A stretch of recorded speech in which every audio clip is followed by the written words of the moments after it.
أعوذ بالله السميع العليم من الشيطان الرجيم من حمسه ونفخه ونفثه. بسم الله الرحمن الرحيم. الحمد لله رب العالمين، والصلاة والسلام على أشرف المرسلين سيدنا وحبيبنا ومولانا محمد وعلى آله وصحبه أجمعين.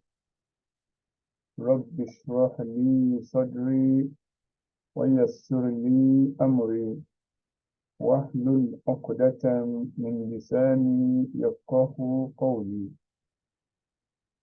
إجاه سنقرؤك فلا تنسى إلا ما شاء الله، إنه يعلم الجهر وما يخفى.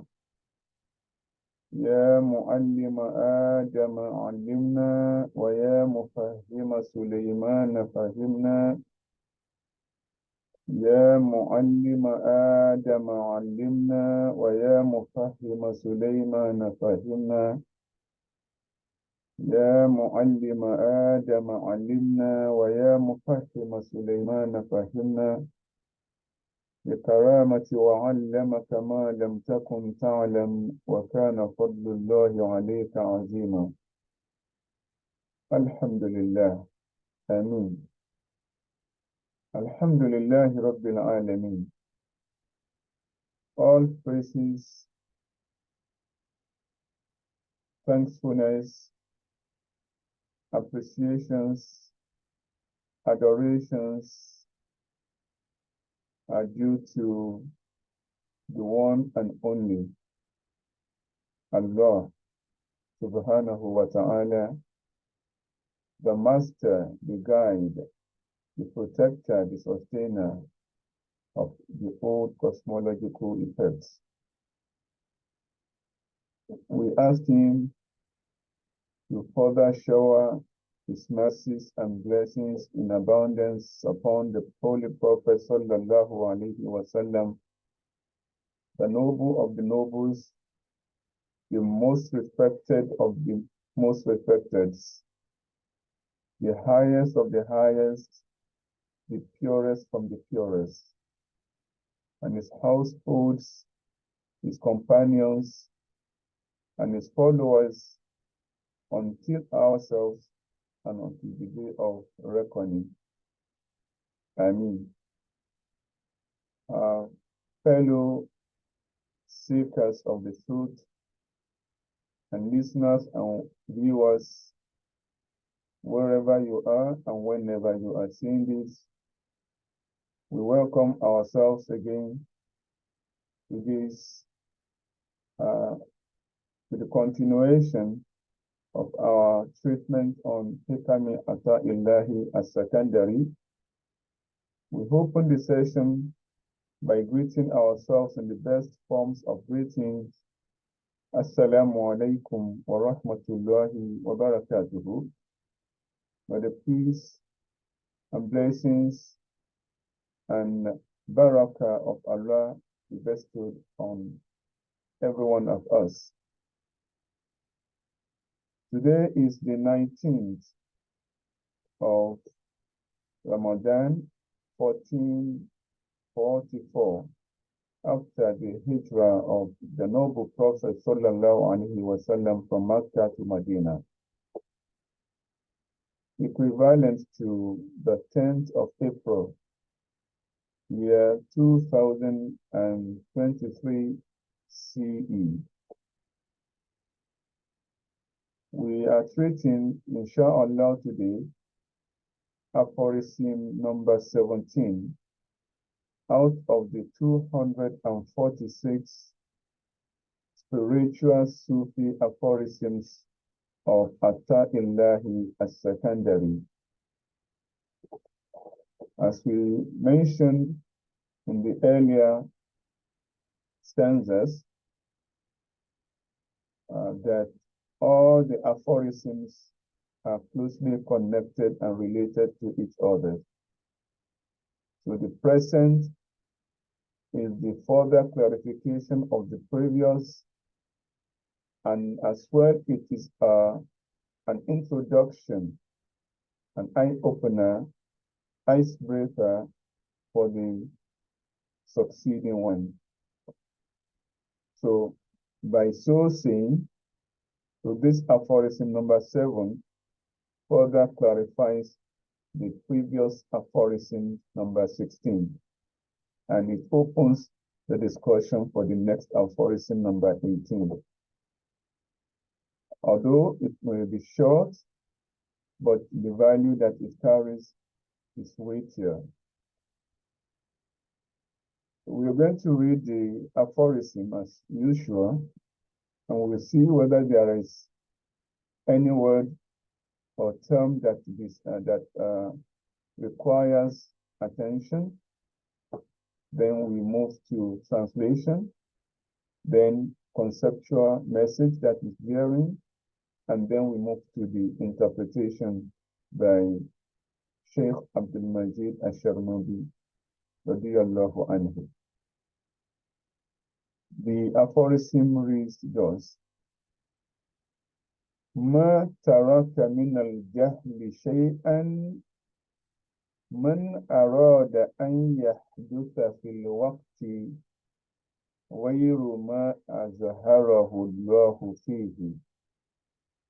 Again, the aphorism reads as: ما ترك من الجهل شيئا من أراد أن يحدث في الوقت غير ما أظهره الله فيه. That is the stanza. Now, all the words there seem clear, but we are going to concentrate on al-waqti here. Okay, the concept of al-waqti here.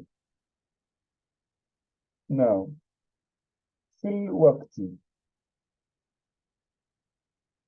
currently, fil hini, okay, al-badil, okay, al-badil, replacement of something, okay, al-waqti, al-hinu, the moment,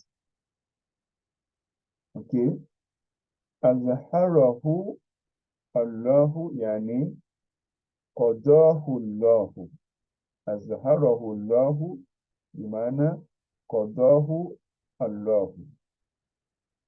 So, what is destined? The judgment, the decision. Okay, ma azharahu Allahu, yani ma qadahu Allahu. What has been destined by Allah, the decision of Allah. He. The hahu here is a'idum ala man. Okay, man arada. Okay, ala man, that person.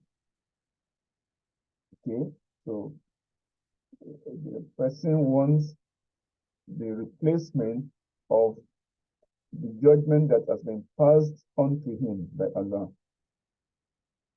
So now, so those are the two phrases that I think require some clarification. Fil waqt and ma azharahu Allah, and then fihi. Okay, now we go to the literal translation of the aphorism. It says, Ma taraka min al-jahli shay'an. He has not left any form of ignorance behind. He has not been delivered from all forms of ignorance. Man arada an yahdusa fil waqti, the one who wishes that it occurs in the moment that he is, the one who wishes that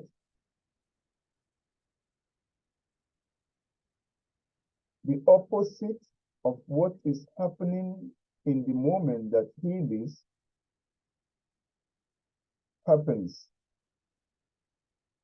Okay, the person, the one who wishes that at the time, in the moment that he lives, يحدث غير ما أظهره الله فيه. The opposite of what Allah has decreed on him is the one that should happen. Okay, in a very simpler form, he who wishes that there appear other than what God has manifested in him has not left ignorance behind at all. Okay. He who wishes that there happened at a given moment, at a particular time, other than what God has, Allah has manifested in it, has not left any form of ignorance behind him at all. Now, so that is the simple translation of the aphorism. The conceptual meaning of that is one of the arkanul iman, one of the pillars of faith. Okay, generally, and on the face value, there are 6 pillars of faith. Al-imanu billah wa malaikatihi wa kutubihi wa rusulihi wal yawmil akhir wal qadar khayrihi wa sharrihi. So these are the 6 articles of faith. Having faith in Allah, believing in the angel, the messengers of Allah and the prophets, the books, the revealed, the holy books, the revelations, okay? The last day, the day of resurrection, and the destiny or fate or the decree. Now, this aphorism is related to the 6th pillar of Iman, of faith. Whatever happens, we believe that that is how Allah subhanahu wa ta'ala has decreed it. Although that does not mean that we should leave all efforts undone. After exercising all efforts and things still happens the way it does, we should know quite all right that that's how Allah has designed it. So we are not supposed to blame ourselves and lament on لو فعلت كذا أو كذا لكان كذا أو كذا.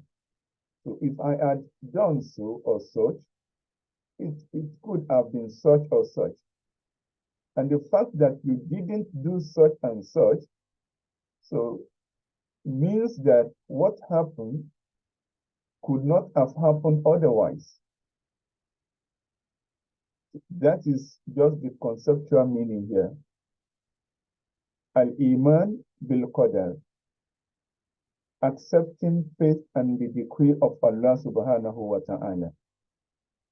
So that will make us to be in the best form of our knowledge and realization and awareness of Allah's presence in us. But when we go the other way around, thinking that what Allah has decreed at that particular moment, we do not agree it, we don't accept with it. We don't agree with it, we don't accept it, it's not in line with what we want. So at that particular moment, we are suspecting Allah subhanahu wa ta'ala for a misdeed. And the suspension of Allah, okay, being suspicious of Allah leads us to something else, being ignorant of the bounties of Allah on us. Okay, so the highest form of ignorance is wishing that other than what Allah has decreed happens to us. So that is the best form of ignorance, of non-awareness. So as a seeker of the truth, we should know that we cannot change the hand of the time. We cannot pull back the movement of time. It goes, we follow. So what Allah has decreed cannot be rewinded, cannot be disproved. And what he has disproved cannot be approved by anyone. So that is the conceptual message in that aphorism. So again, anyone who wishes that other than what Allah has decreed at the moment happens to him has found himself in the greatest grade of ignorance. So that is what it means. So ما ترك من الجهل شيئا من أراد أن يحدث في الوقت غير ما أظهره الله فيه.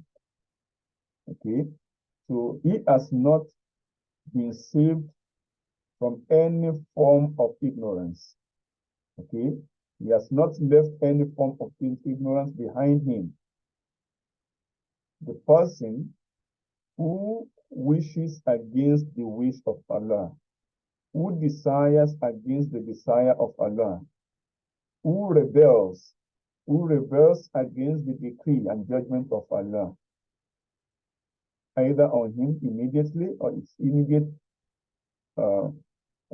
household or in its environment. So that is, so the basic things here is whatever comes our way, after exerting effort and trying all we could, then we should handle in taslim and submission, final submission and total submission to Allah subhanahu wa ta'ala. So that is the conceptual message and the meaning there. Now let's go into the interpretation of Sheikh Abdul Majid Ash-Sharnobi. He says, يعني أن من حسن الأدب أن يكون المريد راضيا بما أقامه الله فيه. Okay, it means that in good behaviors and morality, min husnul adab, okay, it is of good relationship, maintaining cordial relationship with God, أن يكون المريد راضيا بما أقامه الله فيه, that the seeker of the truth be pleased with that which Allah has decreed on him.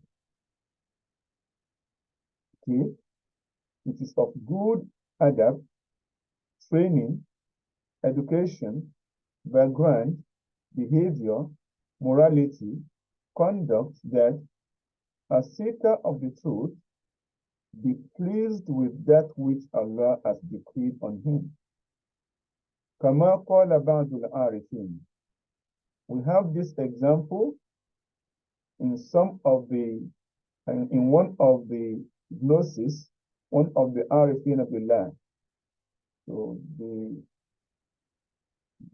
gnosis, those who have advanced in the divine knowledge of Allah. He says, Li mundu arba'ina sanatin ma aqamani Allahu fi halin fakarihtuhu. Li, for me, for about 40 years now. Okay, he's talking at that particular time, it was 40 years. He says, Mundu arba'ina sana. For the past 40 years, since the past 40 years, that is, it has been 40 years now for me that I have adopted a behavior. And that behavior is, Ma aqamani Allahu fi halin fakarihtuhu. Allah would not place me in a condition best known to him, and I hate and reject that condition. I wouldn't do that. For the past 40 years, whatever Allah has decreed for me is what I accept. I have never rejected anything aqamani Allahu fi, that Allah has passed as a judgment and decree upon me for the past 40 years. And also, for the past 40 years, La naqalani ila ghayrihi fasakhattuhu. Allah has not decided for me other than what I wish, then I get angry over that. No, it has never happened. I wouldn't get angry on Allah changing and giving and passing decree who are against my wish. Because I know for sure that that which he wished is the utmost best for me. Okay, so we go back to the aphorism on the top, that Allah decides what he wishes to do في الوقت الذي أراده هو لا في الوقت الذي تريده أنت وكيف يريده هو وليس كيف تريده أنت. Allah does as he wishes at the very time and moment that he wishes to do it, not at the time that you want it. And the quality and quantity that he wishes and desires it, not at the quantity and quality that you desire it. You desire it. So, وَلَا نَقَلَنِي إِلَى غَيْرِهِ فَسَقَتْتُهُ. So, that is the statement of Ba'd al-Arifin. Now, فَإِنْ سَخِطَ الْمُرِيدُ الْحَالَةَ الَّتِي يَكُونُ عَلَيْهَا. So, what happens when a seeker of the truth, okay, a seeker of the truth, a beginner, when he gets angry against the condition in which Allah has situated him in. فإن سخط المريد الحالة التي يكون فيها يعني فإن كره المريد. If the seeker of the truth rejects the condition which Allah has placed him in or upon him, وتشوف إلى الانتقال عنها وتشوف إلى الانتقال عنها, and he decides to move away from that situation by himself without waiting for the decree and time of God. وأراد أن يحدث غير ما أظهره الله تعالى, and he wishes that the opposite of what Allah has decreed is the one that should happen. At that particular moment and time, فَقَدْ بَلَغَ غَايَةَ الْجَهْلِ بِرَبِّهِ, he has been ignorant of his Lord. وَأَسَاءَ الْأَدَبَ فِي حَضْرَتِهِ, and he has engaged in misbehaviors in the presence of Allah. So in conclusion, and in very short and in sum, we should, as the seeker of the truth, accept what Allah has passed as judgment. We ask him not to pass judgment that is more powerful than us. We are human beings. So we ask him to give us the heart and mind and the opportunity to work and strive and exert our effort towards actualization of the knowledge on his path. We ask him not to tempt us. We cannot withstand his temptation. Not at all. But however, when it comes, we ask him to bless us with patience and perseverance and the trust to stand firm and to remain calm. إنه على ذلك قدير وبالإجابة جدير نعم المولى ونعم النصير. Until tomorrow, when we are going to come into the explanation of aphorism number 18. So I place myself and everyone under the protection and guide of Allah subhanahu wa ta'ala, under whose protection and guide nothing is missed and lost. أقول قولي هذا وأستغفر الله لي ولكم ولسائر المسلمين في بقاع الأرض. أستودعكم ونفسي في رعاية الله الذي لا يضيع ودائعه. والسلام عليكم ورحمة الله وبركاته.